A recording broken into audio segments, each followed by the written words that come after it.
Muy buenos días, estimados radioescuchas, comunidad universitaria de la academia aquí de la UNAM y todos nuestros amigos que nos pueden ver a través de las distintas redes sociales de la propia Facultad de Derecho, en especial de Facebook Live. Es para el director del Seminario de Derecho Electoral, su servidor y amigo, doctor José Luis López Chavarría, estar en un programa más de elecciones, movimientos y partidos, un recorrido por la democracia en México. Quisiera señalar que, como ha sido tradición en este programa, abordar el día de hoy uno de los temas realmente trascendentes, coyunturales, que está en el tapete de la discusión, desde luego, por el impacto y la trascendencia que ello implica. Y nos referimos al tema de la Procuración de Justicia, Seguridad Pública, Procuración de Justicia, retos y perspectivas en la llamada Cuarta Transformación.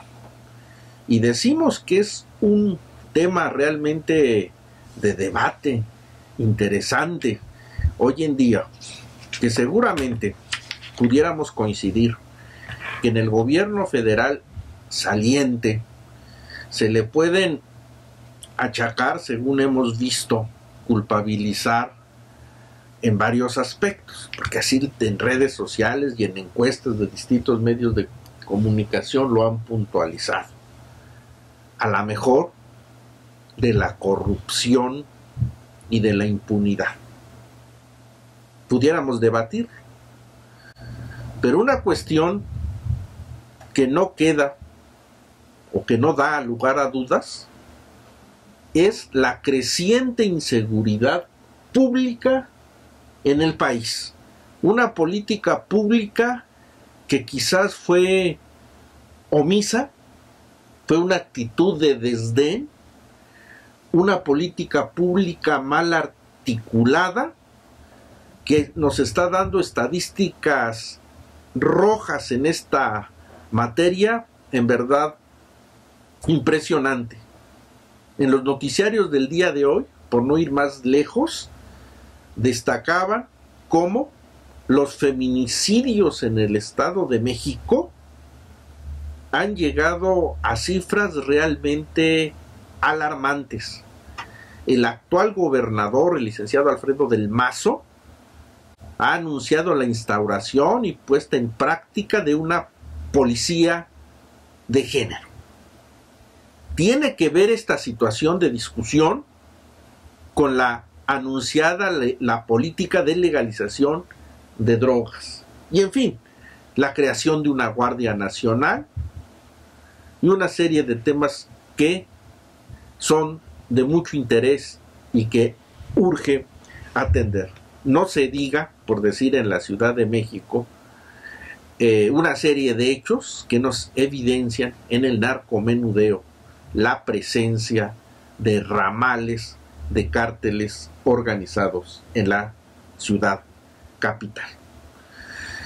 Y qué mejor que tener un invitado de lujo, un invitado especial, un gran académico de la UNAM, de nuestra Facultad de Derecho, un maestro con el que he coincidido académicamente en muchos eventos, sobre todo en el subsistema del sistema de universidad abierta. Y me refiero a nuestro maestro Juan Jesús Mora Mora, un especialista en el área de derecho penal y de temas penitenciarios. Además de su calidad académica y de docente, el maestro Mora Mora ha sido director general del Reclusorio Oriente del entonces Distrito Federal, secretario ejecutivo del Consejo de Ejecución de Sanciones Penales en el gobierno de Chiapas, director de investigación en el Centro de Control de Confianza de la Secretaría de Seguridad Pública del entonces Distrito Federal y director general adjunto de Política Penitenciaria Federal en la Comisión Nacional de Seguridad Pública. Maestro Mora Mora, muchas gracias por acompañarnos y compartir los micrófonos el día de hoy. Muchas gracias, doctor, muchas gracias por la invitación, muchas gracias y agradezco esta oportunidad que me brinda para externar algunos puntos de vista en torno a este, pues, interesante tema que creo que a todos, como ciudadanos, como académicos y como funcionarios públicos en general, a toda la población nos debe interesar, doctor. Muchísimas gracias. Antes de comenzar de hacer el saque de arranque, saludo como siempre a nuestros contertulios en esta mesa de debate. Maestro Eduardo Oropesa Villavicencio, gracias por estar nuevamente en el programa, bienvenido. Sí, muchas gracias, doctor. Angie Trujillo, gracias, y como siempre le pediría que nos diera las redes sociales para aquellos que quisieran formular algún tipo de pregunta o interrogante al respecto. Por favor, Angie Trujillo. Sí, muy buenos días a todos. Estamos en Facebook como Seminario de Derecho Electoral, en Twitter como Semne Electoral UNAM, en Instagram como D.Electoral UNAM. En YouTube nos encontramos como Seminario de Derecho Electoral UNAM.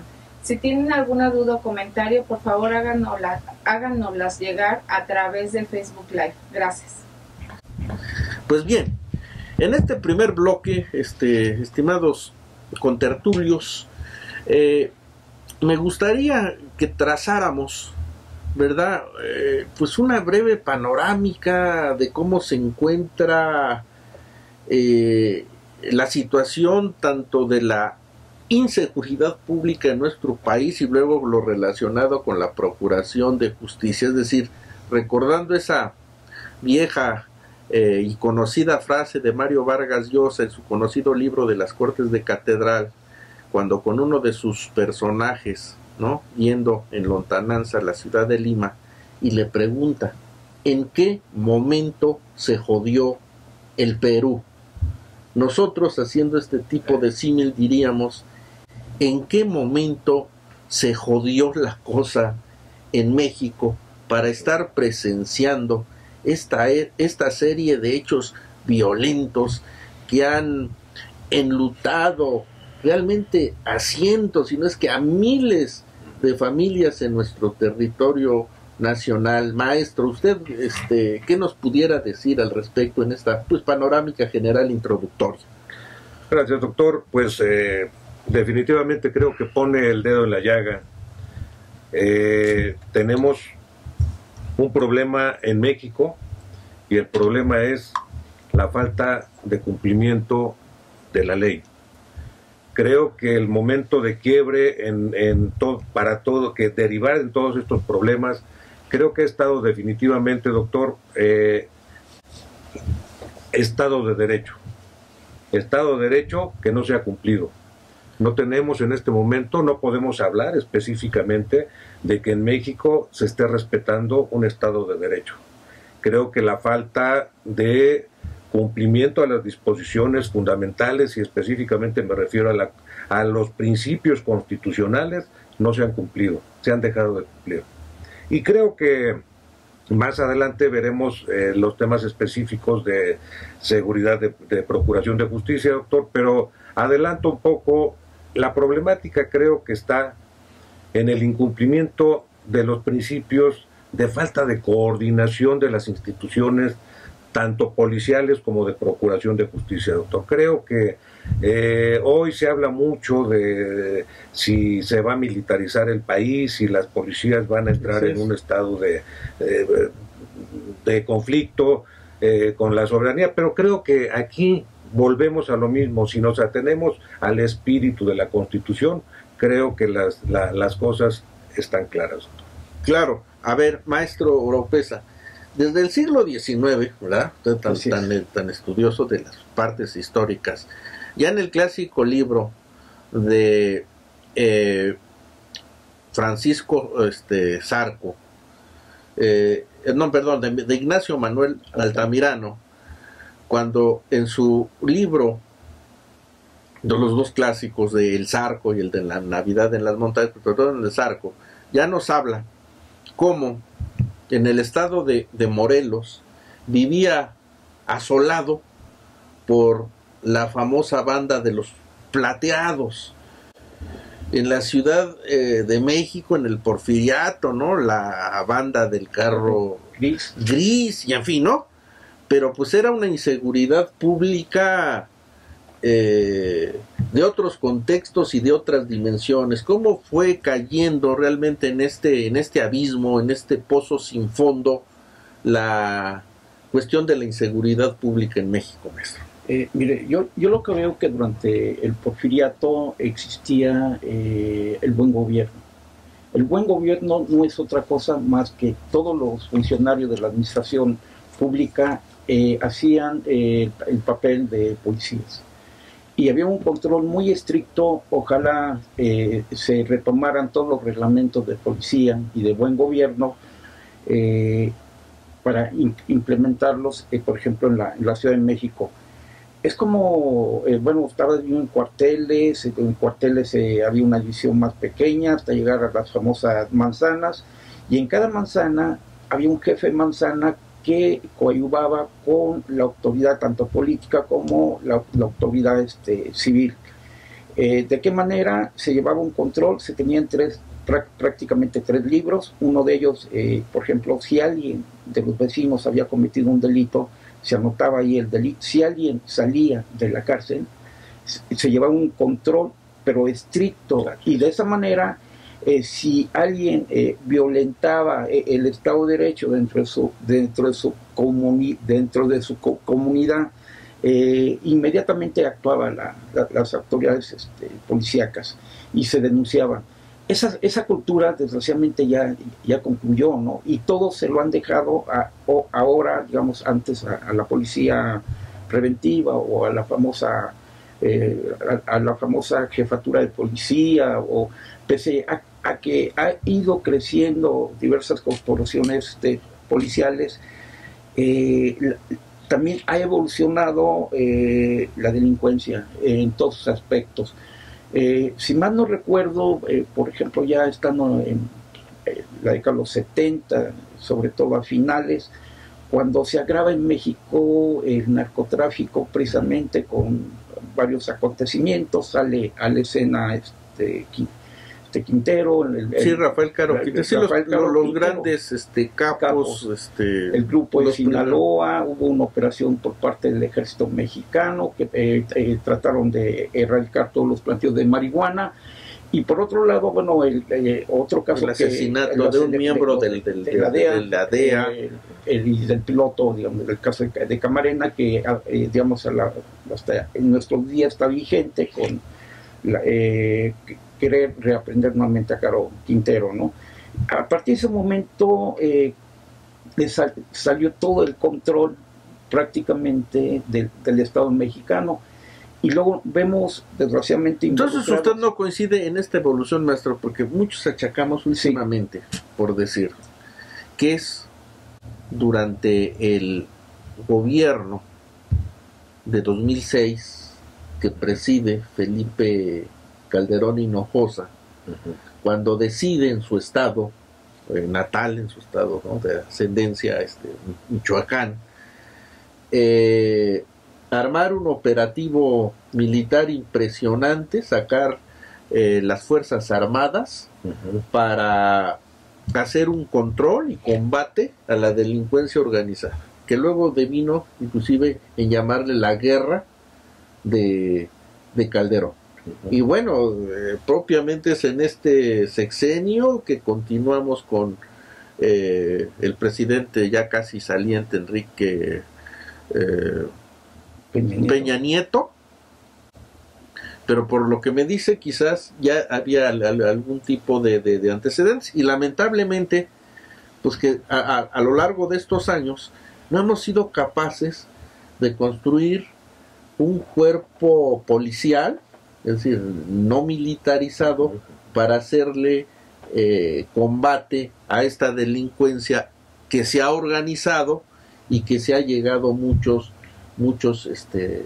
recursos. Es decir, no ha existido una policía capaz de hacerle frente. La única Hasta ahora era la Policía Federal, porque las otras, la Dirección Federal de Seguridad, o otro tipo de cuerpos de investigación, pues más bien eran cuerpos con otro tipo de intereses, de control político, de seguridad interior. ¿Qué ha pasado, maestro? ¿Qué pudiéramos decir en ese sentido, ¿no? de línea evolutiva? Claro. Bien, doctor, mire usted, yo considero que en México vino una evolución en la que pasamos de una delincuencia común, de una delincuencia a la que de alguna forma estábamos habituados desde hace muchos años, la delincuencia común, que esa ha existido no solo en México, en todo el mundo, una delincuencia que la teníamos identificada, y esos cuerpos de seguridad que usted menciona, pues tenían ubicados a todas las personas que delinquían en alguna época en el país. Esa delincuencia fue evolucionando, pasamos si hablamos de seguridad, pasamos de que en nuestras casas, pues nosotros hubo una época en la que podíamos dejar hasta la puerta abierta, teníamos esa seguridad, esa libertad, nos sentíamos con esa seguridad. Fue evolucionando y empezamos por cerrar la puerta, empezamos por poner... Y el policía además gozaba de confianza y de credibilidad. Las películas del cine de oro nacional, vemos como los niños, ¿no?, se acercaban en el vecindario, en el barrio, hasta jugar y a preguntar y a convivir con ese policía de esquina, ¿no? Efectivamente, doctor. Yo creo que ahí es donde está un poco el quiebre, y nosotros vimos esa evolución. Ahora pasamos por todas las calles y fueron subiendo la chapa de seguridad, los encortinados estos de las púas arriba de las casas, hasta hoy llegar a lo que es cámaras de seguridad para estar viendo qué es lo que sucede. En cada momento estarnos preocupando por estar al pendiente de quién está tocando quién pasa por nuestra calle, y eso ya es algo grave. Ahora, si lo vemos desde el punto de vista ya de delincuencia, esta delincuencia se tornó en una delincuencia organizada. Aquella era una delincuencia ocasional, eran delincuentes que tenían hasta códigos, incluso había códigos en aquella época, había códigos entre ellos, no se tocaban a muchas familias. Hoy se acabaron los códigos. Creo que ahí es donde empieza toda la problemática, porque los códigos se rompieron todas las formas en todo el aspecto de seguridad, y creo que se perdió el control de la seguridad, doctor. Se perdió el control de la seguridad en México. Creo que esto es un fenómeno, a ver, yo le preguntaría al maestro Oropesa, porque además que finalmente en esta dinámica de evolución, en donde lamentablemente también la delincuencia se transforma, se allega de recursos, usa la tecnología, ¿no? Se hace una delincuencia realmente organizada, terrible, tremenda. No lo quisimos ver o no lo quisimos entender hasta dónde alcanzan sus desafíos, por decir en la década de los 80s, cuando en el estado de Colombia, ¿no?, un personaje que se ha vuelto realmente mítico, casi legendario, como lo es Pablo Escobar Gaviria, puso contra las cuerdas a las instituciones del Estado. Es decir, controlaba el centro de reclusión donde él mismo se encontraba albergado. Tuvo que ver en el secuestro del Poder Judicial, y en esa escaramuza inclusive costó la vida de muchos magistrados. En fin, o sea, era un problema terrible, latente, en una latitud latinoamericana. Se veía venir ese problema, es decir, un mal que ya estábamos viendo en la realidad sudamericana, pero como que el Estado mexicano se vio omiso, se vio lento, desfasado en implementar un tipo de control preventivo, de política pública, para que no nos ocurriera lo que hemos estado viendo ya de hace varios años. Sí, yo veo, doctor, que las políticas criminales han fallado al Estado mexicano, ¿no? Quisiera hacer un paréntesis, Sí. el sexenio de López Portillo. Pero antes, bueno, hablar un poquito el papel de la policía que tenía, digamos, con Díaz Ordaz. Por ejemplo, era un estado policía.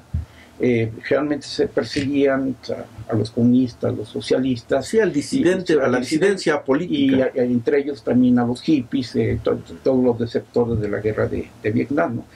Pero ¿qué sucede después de esa crisis que se vivió en la década de los 60?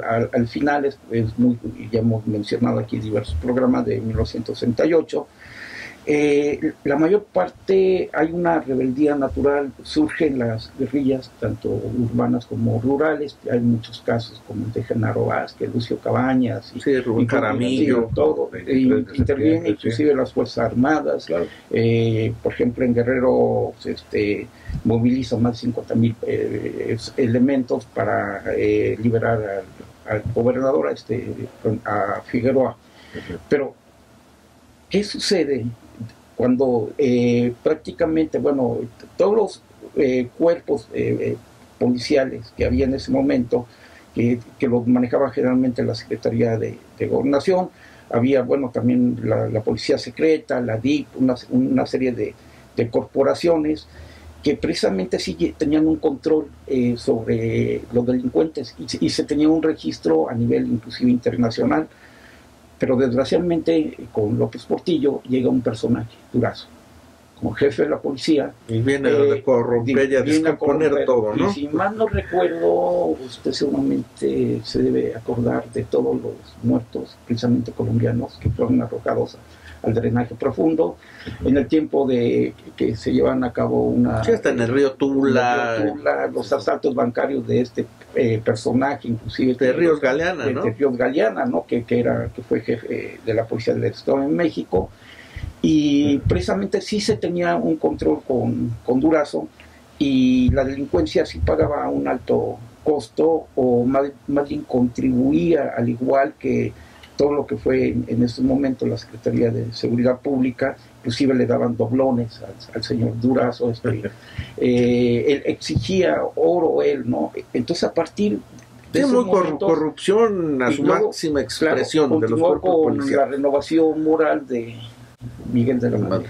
En lugar de las cosas enderezarse, es como, por ejemplo, yo una vez escuché, a ver, a usted lo llevan al corralón, ¿qué quieren? ¿Simplificación administrativa o renovación moral? El que quiera simplificación administrativa le entra con tanto para que liberar su coche, y el que quiera renovación moral que se vaya a pagar la multa. Todo el mundo se fue a simplificación administrativa, y era producto de un sexenio, y así se iban incrementando las políticas, pero sin embargo... O sea que el quiebre fue en el sentido de, en lugar de fortalecer, limpiar, ¿no? Corregir esos cuerpos policíacos para darles ese sentido de honorabilidad y de eficacia, pues no se actuó en ese sentido, porque finalmente tal parece que la imagen, ¿no? Y la mancha de la corrupción vienen cargando con esa serie de cuerpos que inclusive varios de ellos fueron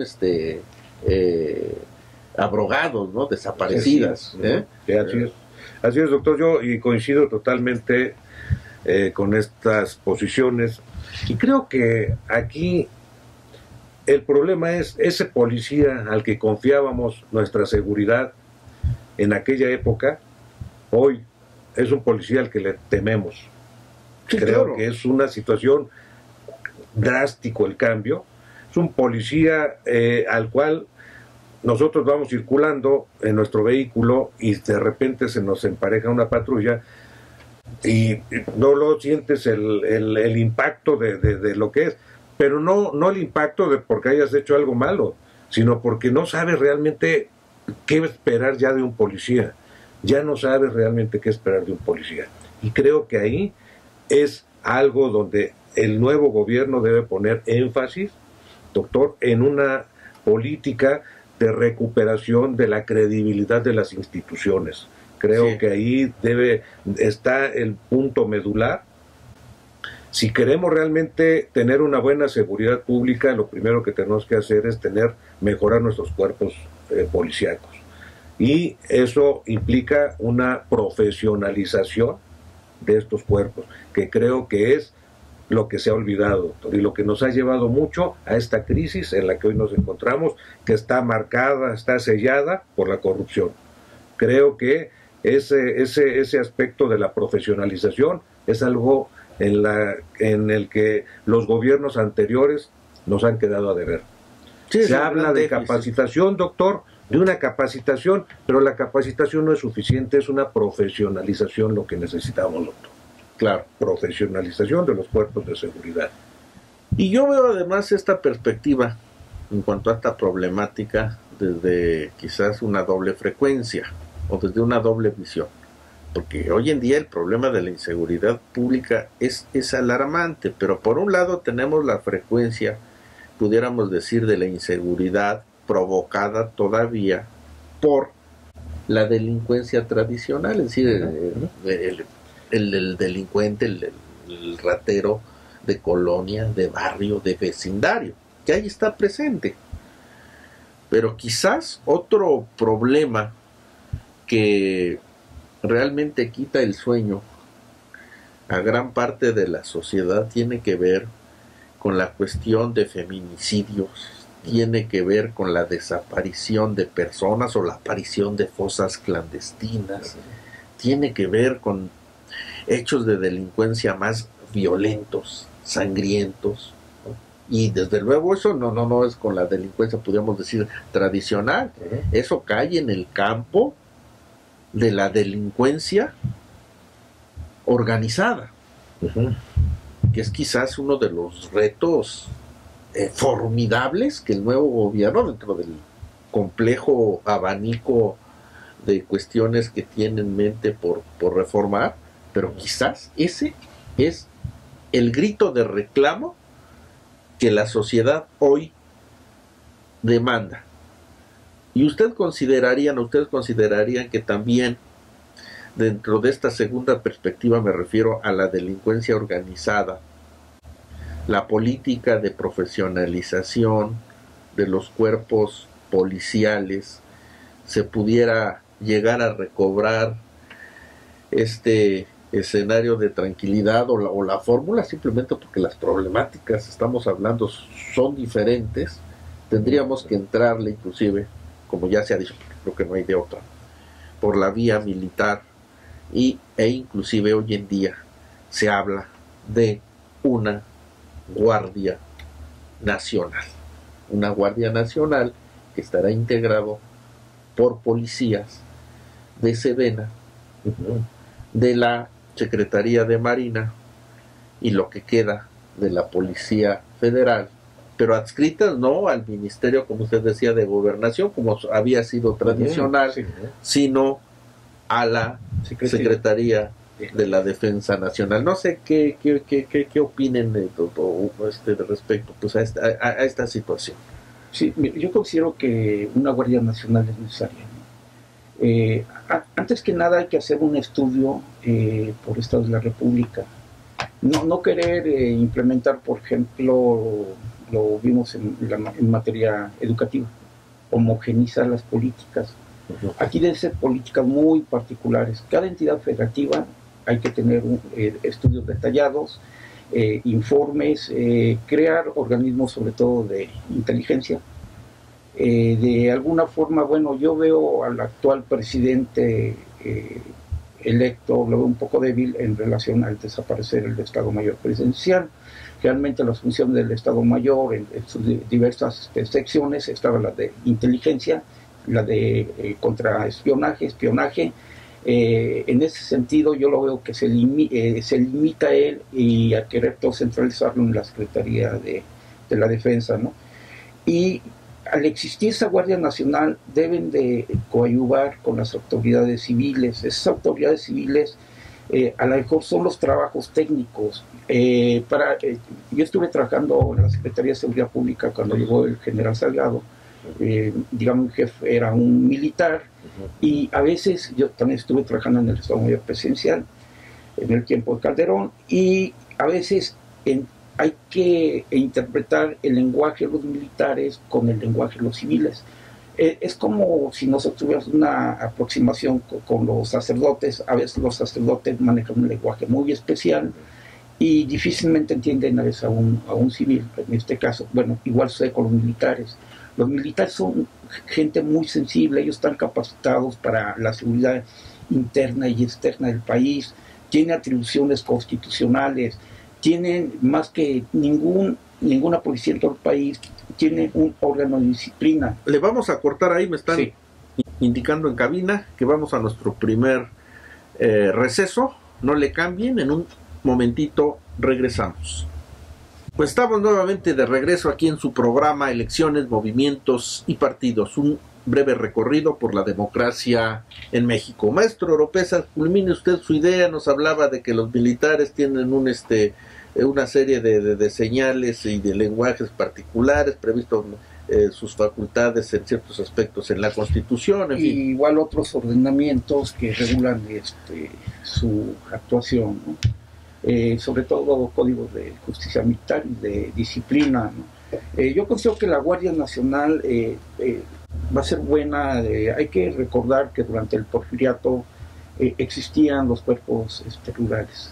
Sí, Fueron la creados Guardia Rural. por Benito Juárez, y de esa forma se acabaron lo que usted señalaba a la hora de Altamirano, los bandidos de Río Frío, bueno, estas bandas que se organizaron, Sí, por los delitos ejemplo, de abigeato, que asaltaron los caminos, había violaciones, plagios, secuestros, etcétera, ¿no? Por otro lado, habría que ver la Guardia Nacional Española, cómo ha funcionado. En España, siendo provincias, por ejemplo, tan diferentes son los vascos a los de Andalucía, con otra ideología, igual con tendencia inclusive separatista, tanto una provincia como Cataluña como otra, lo regula la Guardia Nacional. sí, de que depende del Ministerio del Interior. A ver, Sí. ok. Maestro Juan Jesús Mora Mora, el maestro Oropesa ha dado el realce, ¿no?, de la importancia de que se requiere una Guardia Nacional en nuestro país ante el delicado estado de cosas. A ver, pero en el hecho, porque está en el tapete de la discusión, de que esa Guardia Nacional va a estar conformada finalmente por elementos castrenses o de corte militar que tienen una formación de esa naturaleza, mando obediencia, que va a ser, por decir, la policía cotidiana con la cual la sociedad va a tener que convivir y tenerla enfrente en el día a día. Guardia Nacional que finalmente va a ser dependiente de la Secretaría de la Defensa Nacional, lo que ha motivado que una serie de ONGs nacionales y extranjeras alcen la voz al respecto. Implica o tiene un fondo esta conformación, llamémosle militarizada de la Guardia Civil. ¿Qué avisó a usted con esta peculiar institución que se ha propuesto? Doctor, pues a mí me parece que se ha hablado mucho ya sobre el tema, se ha especulado mucho sobre el tema, y yo pienso algo, doctor. Siento que el estado en el que se encuentra el país requiere de una serie de medidas que a lo mejor al momento de que el nuevo gobierno asuma la responsabilidad de la seguridad, nos vamos a encontrar con que se está repitiendo el esquema de otros sexenios que no ha funcionado.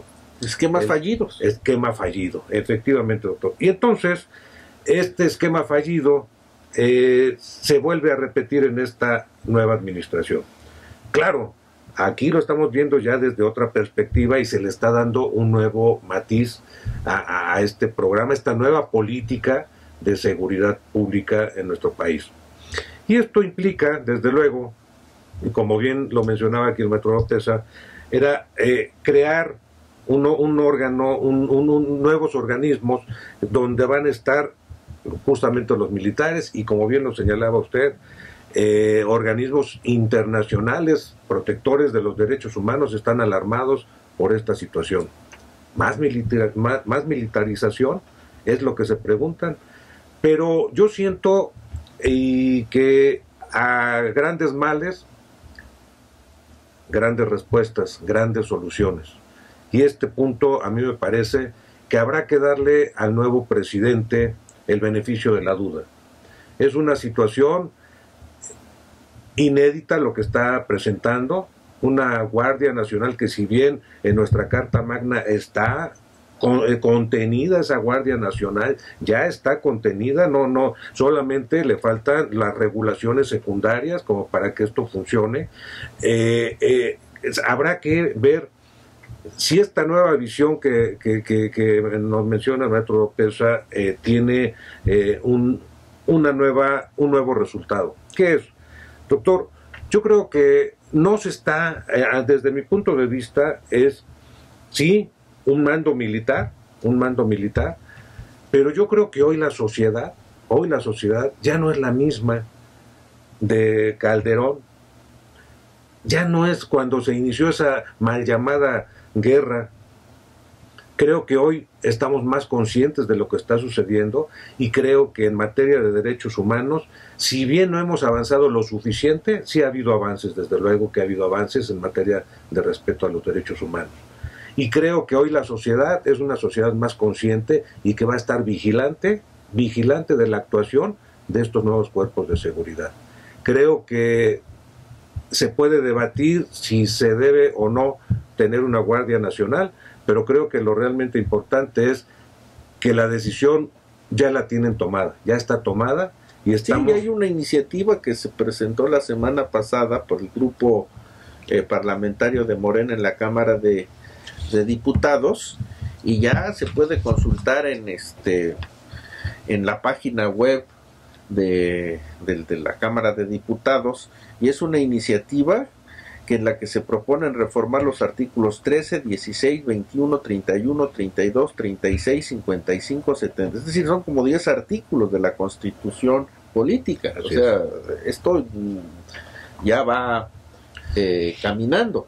Pero entonces, de fondo, pudiéramos decir, discusión, temor, miedo, ¿verdad?, que han evidenciado algunos columnistas de los diarios de circulación nacional y las ONGs, de militarizar la seguridad pública en el país y que esto nos llevaría con el tiempo a un régimen de dictaduras, quizás porque en las latitudes sudamericanas no hemos visto, bueno, claro, en este tipo de ejercicios o tipo de experiencias quizás de otra naturaleza, y de ahí el miedo, ¿no?, o del temor, pero que quizás ya no es el tiempo de nosotros, ni las circunstancias, ¿no? Es decir, que no le ven ustedes mayor riesgo o mayor cuestionamiento en ese sentido, desde su perspectiva. Yo vuelvo a reiterar, doctor, a mí me parece que dada la situación que tenemos de seguridad, que ya es alarmante, como bien se mencionaba, cada día aparecen nuevas fosas clandestinas, las personas pueden desaparecer y no hay ese dolor de las familias. Nada lo cura, o sea, la pérdida de un familiar no se cura con nada, doctor.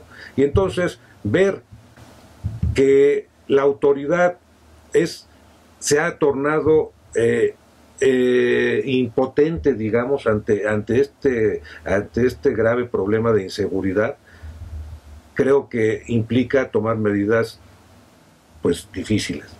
Yo esperaría que esta medida de la Guardia Nacional, en cuanto el país empiece a tomar una estabilidad, como bien lo dice, caminar hacia la paz, pueda esa guardia ir regresando a los cuarteles.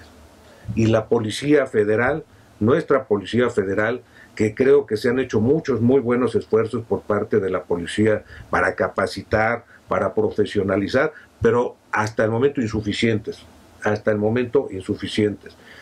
Necesitamos dar ese beneficio de la duda, creo que al nuevo gobierno, porque ya es un hecho, aquí usted lo acaba de decir, doctor, ya está la iniciativa, ya está, es una situación que yo ya no creo que cambie de aquí al próximo sábado, ya no creo que cambie en estos días, en estos pocos días que falta, y creo que estamos ya en una situación en la que hay que aceptar estas decisiones que está tomando el nuevo política pública que esperamos no sea fallida como las anteriores. No, desde luego, si le va bien al presidente y la política pública, claro, desde luego al país se ve beneficiado en ello. Antes de pasarle la voz al maestro Eduardo Oropesa, a la alumna Claudia Méndez, le agradecemos el que nos esté escuchando, viendo por Facebook Live.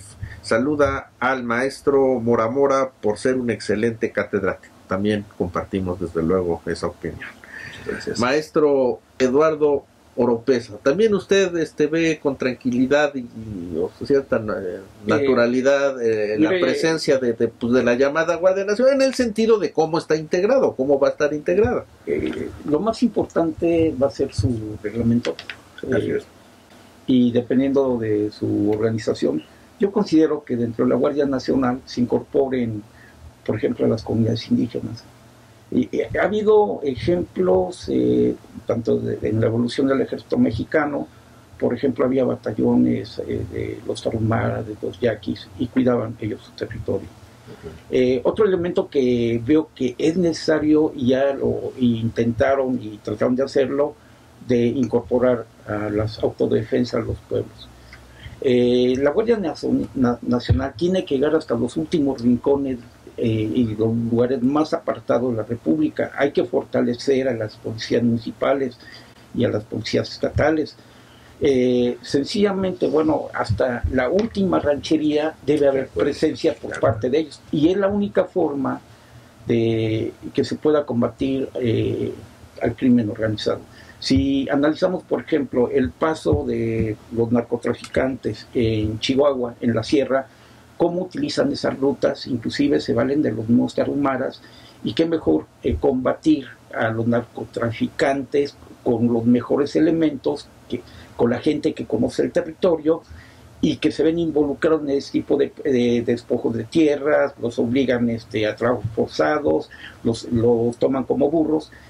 Sencillamente hay que fortalecer, y todo depende de ese reglamento, y reestructurar todas las zonas militares del país. Hacer un nuevo replanteamiento en relación a la organización del ejército. Claro, hay que separar las funciones que tienen las armas principales del ejército y darle las atribuciones a la Guardia Nacional.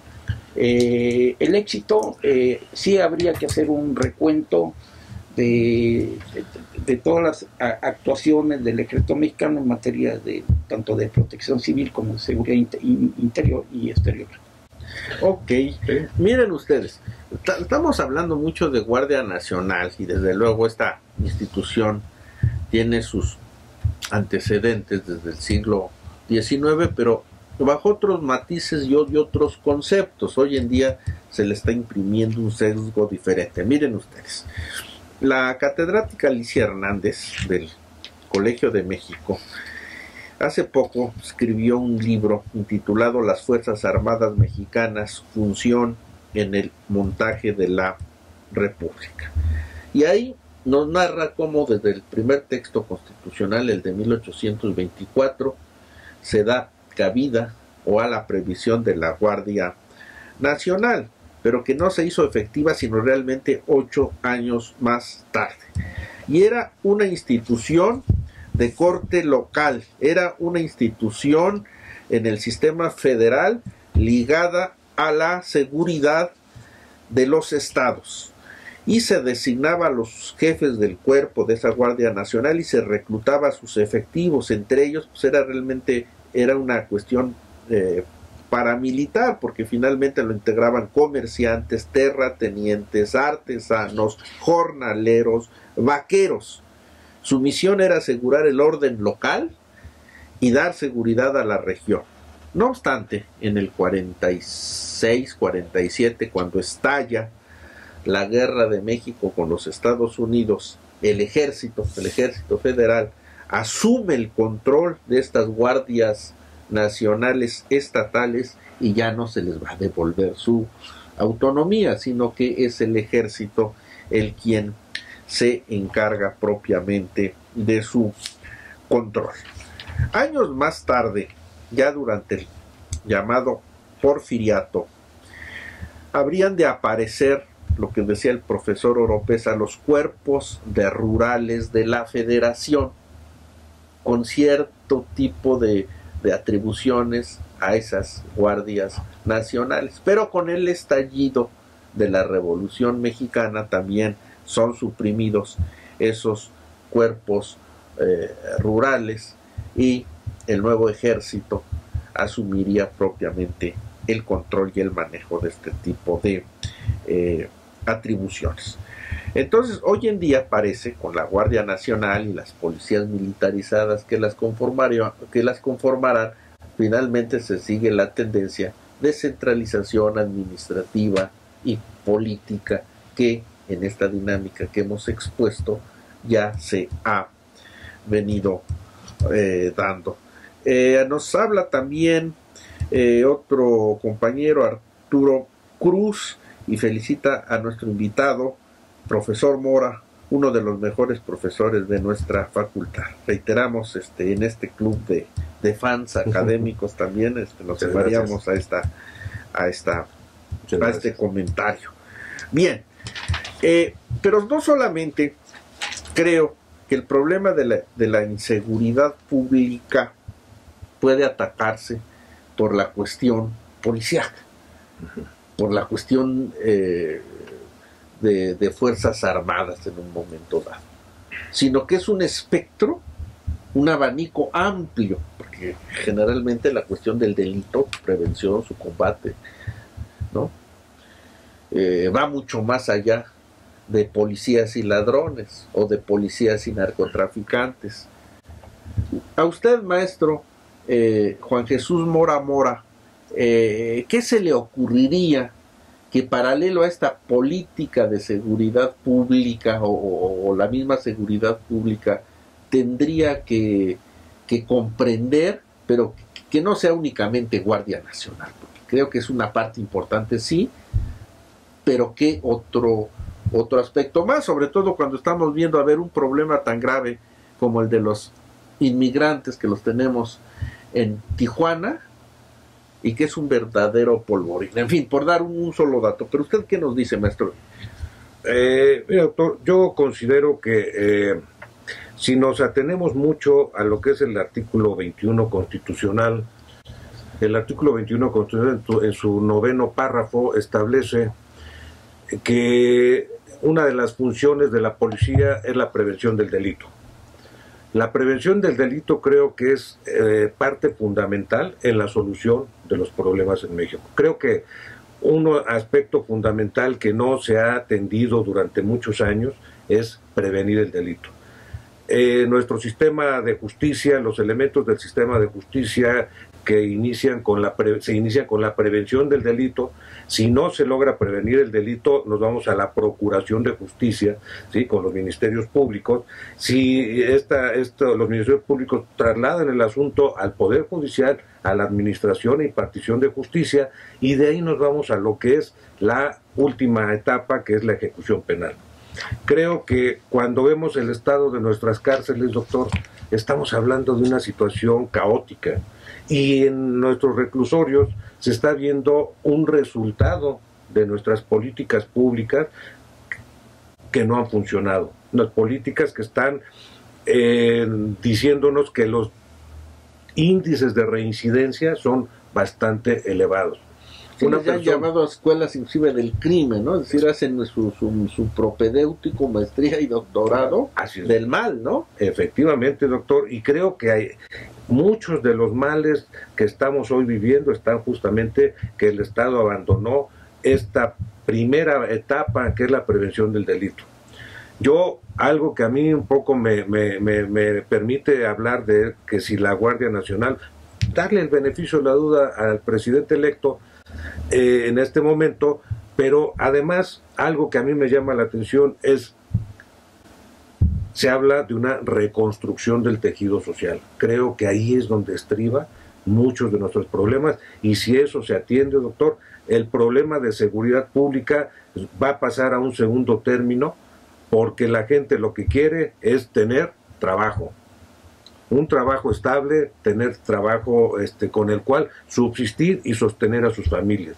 Creo que es uno de los grandes problemas que no se han atendido, las políticas sociales, las políticas de educación, salud. Salud, doctor, caray. Entonces, todo eso es lo que lleva, no es el único de los elementos que conducen a la comisión de delitos, sí, pero sí es uno y muy importante, la cuestión social, y si se atiende parte de toda esta reconstrucción del tejido social y se atiende mucho lo que nos habla el 40 constitucional, respetar la soberanía de los estados, aún con Guardia Nacional, aún con las políticas públicas que se vayan a implementar. Creo que aquí viene un problema, que se respete la soberanía de los estados, pero que también los gobernadores asuman su responsabilidad en cuanto a la seguridad pública, porque creo que ese ha sido otro de los problemas. Ni los gobiernos de los estados piden al gobierno central, al gobierno federal, que los ayuden a contrarrestar lo que dejaron crecer y que fue la infiltración de la delincuencia organizada en sus estados, en sus cuerpos policíacos, y que hoy ya no saben cómo parar esta problemática. Sí, más coordinación, más diálogo, más asumir responsabilidad en las diferentes esferas de gobierno. Ayer, por decir, nos enteramos, o antier, como el gobernador del estado de Michoacán, en el problema de la educación, dice, ¿sabes qué? Federación, yo ya me lavo las manos. Ahí te ves. Entonces, es un problema realmente complicado. ¿Cómo ve usted las cosas, maestro? ¿En qué haría énfasis de todo lo aquí acotado? Sí, mire, yo comparto lo que señala el doctor Mora. También considero que hay que aplicar todos los reglamentos, por ejemplo, en la Ciudad de México. Quisiera poner un ejemplo. Antes, para obtener una licencia, sino en la década de los 60, 70, no sé, en el tiempo de Uruchurtu, era una serie de requisitos. Claro, sí, y ahora sí, cualquiera tiene una licencia. El mayor problema, y se puede decir que son causa de la inseguridad, son todos los coches tolerados, los taxis tolerados, que no está regularizado, por ejemplo, el transporte, llámese de las alcaldías, anteriormente las delegaciones políticas. Pero ¿qué sucede? Por ejemplo, la mayoría de los choferes son drogaditos, alcohólicos, rateros, violadores. Claro. Es una cadena de crímenes, pero precisamente esa cadena, ¿quién es el culpable? A veces puede ser la Secretaría de Movilidad, puede ser las más estructuras del gobierno, en este caso de la Ciudad de México, que permiten, digamos, a través de un corporativismo de un partido político que llegó al poder, de otorgar una serie a veces de concesiones y no pone límites, sino al contrario, les da todo. Por ejemplo, vemos cómo actúan los panteras, Francisco Villa, en diversas delegaciones han crecido, digamos, hoy las alcaldías, que surgieron originalmente en Iztapalapa, y hoy ellos tienen un monopolio del transporte público tolerado. Y sin embargo, si nosotros vemos y sacamos los antecedentes, llámese penales o no penales, de todos los choferes, sencillamente vamos a encontrar que la mayoría de ellos han reincidido, han estado alguna vez en su cárcel. Entonces, ellos están prestando un servicio a la sociedad. Si no combatimos eso, y luego nos podríamos ir a otro sector, al sector de vivienda, de empleo. Si no hay empleo, y va a predominar el desempleo, predomina la delincuencia, ¿no? Hace falta, desgraciadamente México ha dejado de ser un país productivo, el campo al igual, no se diga, las industrias han desaparecido, claro. ya no existen los obreros en México prácticamente. ¿Por qué? para ellos es más fácil, a partir inclusive de las reformas que se hicieron al artículo 27 constitucional, a la ley agraria, de abandonar el ejido, de poderlo transmitir o enajenar, cuando antes la tierra sujetaba a todos y impedía esa migración, por ejemplo, a los Estados Unidos y Canadá. Y precisamente, bueno, cuando las personas migran de un estado, yo quisiera recordar unas palabras de un escritor que dice que cuando un pueblo migra es un pueblo infeliz. Migra porque carece de las necesidades más elementales, llame subsistencia, vestido, sencillamente de empleo. Entonces por eso la gente migra, porque quiere tener otras oportunidades mejores. Pero el gobierno realmente, ¿qué es lo que hace? Es abrir las puertas a los migrantes. Ahí tienen a la Mara, ahí tienen, por ejemplo, los famosos guerrilleros de Guatemala, en Chiapas. No se diga, en lugar de fortalecer más esas redes sociales, tienden a debilitarse, es como a contaminar a veces a la misma población mexicana. Una gente, por ejemplo, viene de Centroamérica y para ellos que pueden llevar con toda tranquilidad droga o vender o convertirse en narcomenudistas, siempre van a involucrar a gente y a contaminar ese ambiente social. Ok, es un problema muy complejo. Estamos ya por finalizar nuestro programa. Me gustaría que el maestro Juan Jesús Mora Mora, en un breve mensaje, ¿qué es lo que pudiera decir a todos los estudiantes de esta Facultad de Derecho que lo ven y lo escuchan? Como mensaje final de despedida. Muchas gracias, doctor. Bien, pues básicamente yo reitero el tema con el que inició esta plática, que es Estado de Derecho. Creo que muy acertadamente lo que ha mencionado, doctor, lo que ha mencionado el doctor Oropesa, en cuanto a la aplicación de la ley, pues no es otra cosa más que caminar hacia el Estado de Derecho, que se abandonó por la corrupción. La corrupción invadió toda la esfera gubernamental y lo que menos importaba era el cumplimiento de la ley. Lo que menos importa en este momento es el cumplimiento de la ley, y creo que hacia donde debemos caminar, y esto a todos los estudiantes de Derecho les debe quedar claro en este momento de su formación, es el imperio de la ley. Ante cualquier circunstancia tenemos una constitución magnífica, una constitución que nos hereda el constituyente del 17, que tiene plena vigencia y cobra plena vigencia, pero que si no conocemos nuestra constitución, estamos perdidos, doctor. Muchas gracias a nuestros contertulios, a nuestro invitado especial, al maestro Juan Jesús Mora Mora, de Derecho Penal en el sistema de Universidad Abierto, por su participación, y a todos nuestros amigos de la comunidad universitaria que nos vieron y nos han escuchado. Este fue un programa más de Elecciones, Movimientos y Partidos. Hasta la próxima.